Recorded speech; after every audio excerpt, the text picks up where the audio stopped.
દુનિયામાં ગમે ત્યાં હોઈએ પણ ગુજરાતીઓ ગુજરાતી કઢી વગર ના જ રહી શકે. તે જ ગરમ ગરમ ઘાટી અને ખાટી મીઠી કઢીનું એવું પ્રીમિક્સ બતાવ્યું છે કે તે 1.5 મહિના સુધી સાચવી શકાશે અને જ્યારે મન થાય ત્યારે 5 જ મિનિટમાં ગરમા ગરમ કઢી બનીને તૈયાર.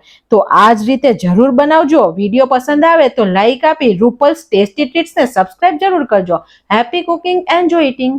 સૌથી પહેલા આપણે 2 કપ એટલે કે 250 ગ્રામ જેટલો ચણાનો લોટ લીધો છે. આ લોટને આપણે ચાળી લઈએ.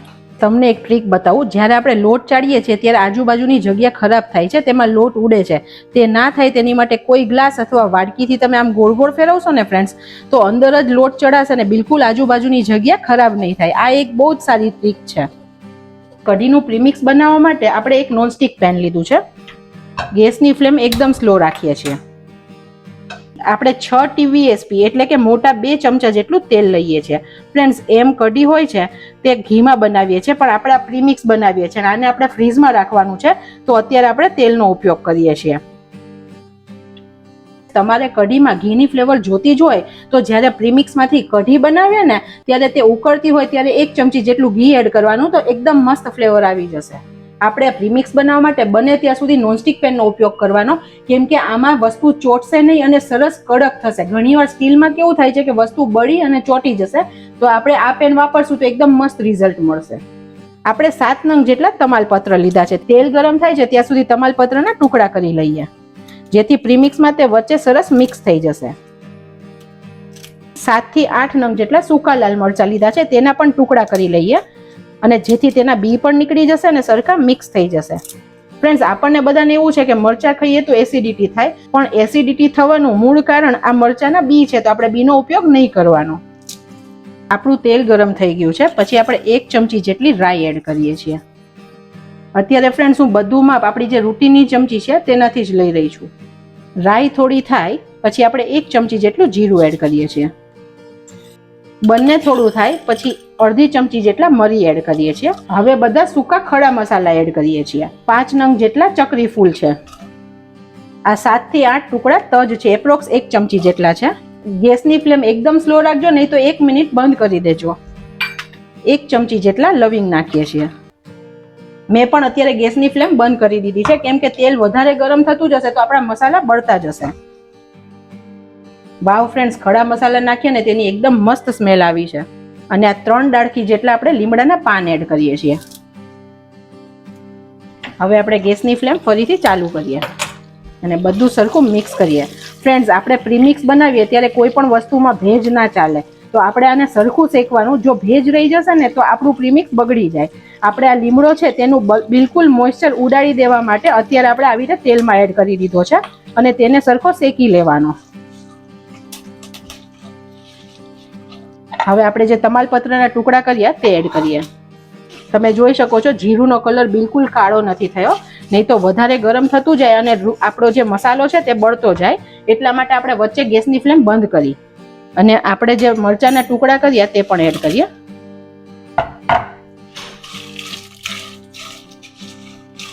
તમે જોઈ શકો છો કે જેમ સતળાય છે ને તેમ આમાં જો મસાલામાં અવાજ આવે છે.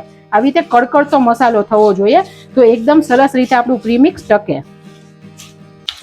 ફ્રેન્ડ્સ, તમને એમ થતું હશે કે આટલા બધા મસાલા, પણ આપણો જે લોટ છે અને મસાલા છે ને તે પ્રમાણે કઢી બહુ બધી વખત બનશે. આપણે જ્યારે કઢી બનાવશું ને ત્યારે 2 થી 3 ચમચી જેટલું જ પ્રીમિક્સ જોશે. તો આ પ્રીમિક્સ તમારું 1.5 થી 2 મહિના માટે ફ્રીઝમાં સરસ રહેશે.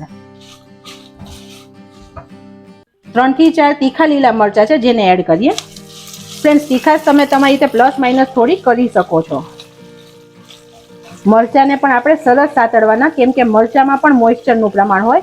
મરચાને મેં પહેલા ધોઈ લીધા હતા, પછી કોરા કરી લીધા ને પછી સમાર્યા છે. તમે જુઓ, મરચા પણ આપણા જે સૂકા મરચા હતા ને તે પણ સરસ ફૂલી ગયા છે અને સતળાઈ ગયા છે. ફ્રેન્ડ્સ, આ સ્ટેપ બહુ જ જરૂરી છે. જો સરખું સતળાશે નહીં ને તો આપણું પ્રીમિક્સ બહુ જલ્દી ખરાબ થઈ જશે. તમને થતું હશે હજી વઘારમાં આપણે હિંગ તો એડ કરી જ નથી. હિંગ આપણે બધું સતળાય ને પછી ફ્રેન્ડ્સ એડ કરવાની, જેથી તેની ફ્લેવર જતી ના રહે.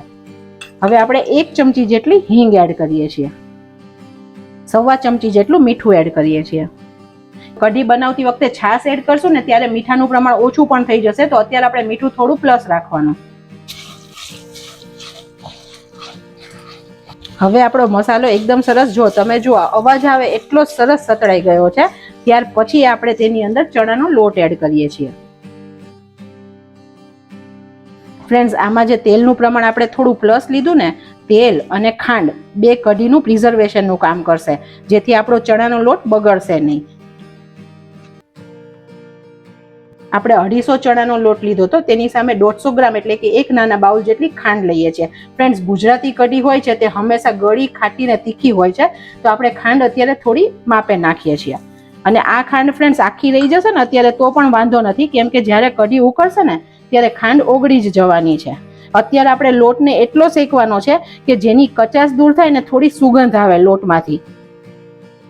આપણે તેને હલાવતા હલાવતા શેકવાનો છે. ગુજરાતી કઢી હોય છે તે સફેદ કલરની હોય છે. જો તમને હળદરવાળી એટલે કે યલો કઢી ગમતી હોય ને તો તમારે આ ટાઈમે હળદર પણ એડ કરી દેવાની. આ પ્રીમિક્સ એટલું સારું પડશે કે તમે એકવાર બનાવીને મૂકશો ને, તમે 1 થી 1.5 મહિના માટે કઢી ગમે ત્યારે બનાવી હશે ને ત્યારે 5 થી 10 જ મિનિટમાં બનાવી શકશો. તમે જોઈ શકો છો પહેલા લોટ છે ને તે બધો આમ ચોટેલો અને ચીપકેલો હતો અને કડાઈથી પણ ચીપકેલો હતો. હવે તમે જુઓ કડાઈમાં બિલકુલ લોટ ચોટતો નથી, એટલે લોટ આપણો શેકાવા માંડ્યો છે, તેની તે નિશાની છે. લોટ આપણો હલકો થઈ ગયો છે ને સરસ રીતે તમે જુઓ આમ પડી પણ રહ્યો છે. બિલકુલ તેલ તેલ વાળો ચીકણો લોટ અત્યારે નથી. હજુ આપણે 1 મિનિટ માટે આને થવા દઈએ. ફ્રેન્ડ્સ, આપણે ઘણા બધા લોકો કઢીના વઘારમાં મેથી એડ કરતા હોઈએ છીએ, પણ જ્યારે આપણે પ્રીમિક્સ બનાવીએ છીએ ને ફ્રેન્ડ્સ, ત્યારે મેથી જો આટલી બધી વખત મસાલામાં સતળાશે ને અને ગરમ થશે ને તો તેની ખૂબ કડવાશ લાગશે અને આપણને ખાવામાં નહીં ભાવે. તો અત્યારે આપણે મેથી એડ નથી કરી, પણ જો તમારે મેથી એડ કરવી હોય તો તમારે એનો પાવડર કરી જ્યારે આ લોટ શેકાઈ જાય ત્યારે અડધી ચમચી જેટલો એડ કરી દેશો તો મેથીની ફ્લેવર પણ સરસ આવી જશે. તમે જુઓ હવે આપણો લોટ બિલકુલ કડાઈમાં ચીપકતો નથી, સરસ શેકાઈ ગયો છે અને સરસ સુગંધ પણ આવી રહી છે. તો અત્યારે આ પરફેક્ટ છે. આપણે ગેસની ફ્લેમ બંધ કરીએ છીએ. આપણું આ પ્રીમિક્સ બનીને રેડી છે. આને આપણે ગરમ ગરમ કન્ટેનરમાં નહીં ભરી લેવાનું, આને આપણે રૂમ ટેમ્પરેચર પર પહેલા ઠંડુ થવા દઈએ. પ્રીમિક્સ બની ગયા પછી આપણે કઢી બનાવવા માટે 1 વાટકી જેટલું દહીં લીધું છે. આ અત્યારે જે માપ બતાવું છું તેનાથી 3 થી 4 જણને કઢી સર્વ કરી શકાશે. 1 કપ દહીંની સામે આપણે 2 કપ જેટલું પાણી એડ કરવાનું છે. ઘણીવાર ફ્રેન્ડ્સ ઘણાને કઢી બહુ પતલી બનતી હોય છે અથવા બહુ જાડી બની જાય છે. આ પરફેક્ટ માપ છે. આ મિશ્રણને આપણે બ્લેન્ડ કરીએ. હવે આપણે જે પ્રીમિક્સ બનાવ્યું તેમાંથી 3 ચમચી જેટલું પ્રીમિક્સ લઈએ છીએ. ખડા મસાલા પણ ફ્રેન્ડ્સ આવે તે રીતે આપણે લેવાનું કે જેથી ખડા મસાલાનો સ્વાદ પણ સરસ આવે. હવે આપણે અડધો કપ જેટલું પાણી એડ કરીએ છીએ. થોડું થોડું પાણી એડ કરીને મિક્સ કરવાનું જેથી લમ્સ ના બને. ફ્રેન્ડ્સ, લોટ ચાળેલો અને સરસ શેકેલો છે ને તો એમ પણ લમ્સ તો નહીં જ બને. અને આપણે જ્યારે છાશ બનાવીએ ને ત્યારે આને મિક્સ નહીં કરી દેવાનું, કેમ કે બધા ખડા મસાલા છે બ્લેન્ડરથી બ્લેન્ડ કરીએ તો તે બધા અંદર મિક્સ થઈ જાય. આપણે આવી રીતે અલગથી જ તેને કરીને એડ કરવાનું. કઢી બનાવવા માટે આપણે 1 તપેલી લીધી છે. હંમેશા થોડું મોટું વાસણ લેવાનું, કેમ કે કઢી ઉકળે તો થોડી ઉભરાય છે, તો મોટું વાસણ હશે તો સરસ તે ઉકળશે. ગેસની ફ્લેમ એકદમ સ્લો રાખી છે. પહેલા આપણે જે છાશ બનાવી તે એડ કરીએ અને જે આપણે પ્રીમિક્સ હતું લિક્વિડ તે પણ એડ કરી દઈએ. બંનેને આપણે હલાવવાનું છે. હવે બીજું આપણે અડધો કપ જેટલું પાણી એડ કરીએ છીએ જેથી તે સરસ ઉકળે અને તેનો સ્વાદ આવી જાય. અત્યારે આ થોડી પતલી કન્સિસ્ટન્સી રાખી છે. હવે કઢી ઉકળશે તેમ સરસ ઘટ થશે અને મસાલાની ફ્લેવર સરસ બેસી જશે. હવે આપણે આને 5 મિનિટ સુધી ઉકળવા દઈએ. હવે આ ટાઈમે આપણે કઢીને ટેસ્ટ કરી લેવાની. જો આપણે ક્યાંય પણ ફ્રેન્ડ્સ બહારગામ પણ પ્રીમિક્સ લઈને ગયા હોય ને તો મીઠું તો બધે જ હોય, તો આપણે તમારી જરૂર અને ટેસ્ટ પ્રમાણે તમે આમાં મીઠું એડ કરી શકો છો.